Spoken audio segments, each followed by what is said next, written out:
யார் இந்த அனுரகுமார திசாநாயக்க? திசாநாயக்க முதியன் சலாக்கே அனுரகுமார திசாநாயக்க ஸ்ரீலங்காவின் அரசியல் வரலாற்றில் முக்கியமான இடத்தை பெற்றவர். 1968 ஆண்டு நவம்பர் 24 கலாவெளவில் பிறந்தார். 4 வயதில் கெக்கிராவுக்கு குடிபெயர்ந்தார். இளமையின் ஆரம்பத்திலிருந்து அரசியல் குறித்து ஆழ்ந்த ஆர்வம் கொண்ட இவர் கல்வியிலும் அதை நம்பிக்கையுடன் தன்னை காட்டினார். அனுரகுமார திசாநாயக்க தம்புதெகம காமினி வித்தியாலயத்தில் ஆரம்ப கல்வியை முடித்து தம்புதெகம மத்திய கல்லூரியின் தனது உயர்தரத்தை கற்றார். இப்பள்ளியில் இருந்து பல்கலைக்கழகத்துக்கு தெரிவாகிய முதல் மாணவர் என்ற பெருமையும் பெற்றார்.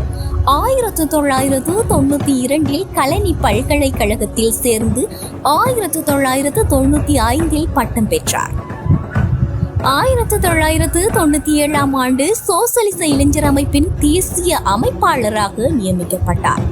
இதுவே அவரது அரசியல் வாழ்வின் ஒரு முக்கிய திருப்பமாக அமைந்தது. 1997 ஆண்டு ஜேவிபியின் மத்திய செயற்குழு உறுப்பினராகவும் 1998 அரசியல் குழு உறுப்பினராகவும் நியமிக்கப்பட்டார். இதன் மூலம் அவருக்கு அரசியலமைப்பின் முக்கியத்துவம் புரிந்தது மற்றும் அவர் எதிர்காலத்தில் தலைவராக உருவாகி வந்தார். 1998 ஆண்டு மத்திய மாகாண சபை தேர்தலில் முதலமைச்சர் வேட்பாளராக போட்டியிட்டு அரசியல் வெற்றிக்கு அடிக்கல் நாட்டினார். 2000 ஆண்டு நாடாளுமன்றத்திற்கு தெரிவாகி தேசிய நிலை அரசியலில் தனது பாதையை தொடக்கினார்.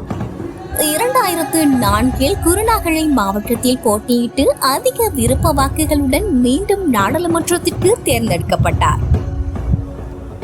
அப்போது கூட்டணி அரசாங்கத்தில் விவசாய அமைச்சராகவும் பணியாற்றினார். 2008 ஆண்டு ஜேவிபி நாடாளுமன்ற குழு தலைவராக நியமிக்கப்பட்டார். 2014 அவர் ஜேவிபியின் தலைவராக பொறுப்பேற்று அவரது தலைமை பொறுப்பில் மாகாண சபை தேர்தல்களில் ஜேவிபியின் வாக்கு வங்கி கணிசமாக அதிகரித்தது. 2015 ஆண்டு பொது தேர்தலில் கொழும்பு மாவட்டத்தில் வெற்றி பெற்ற அவர் எதிர்க்கட்சியின் பிரதம கொரகட்டாவாக பணியாற்றினார். 2019 ஆகஸ்ட் 18 தேசிய மக்கள் சக்தியின் ஜனாதிபதி வேட்பாளராக அறிவிக்கப்பட்டார். மக்கள் நலனுக்காக தொடர்ந்தும் போராடி வரும் அவர் இலங்கையின் அரசியலில் ஒரு நீங்காத இடத்தை பிடித்துள்ளார். அவரது அரசியல் பயணம் மக்களுக்காக, சமூகம் மற்றும் நாட்டின் நலனுக்காக நிகழ்த்திய சீரிய முயற்சிகளின் அடையாளமாக இருந்து வருகிறது.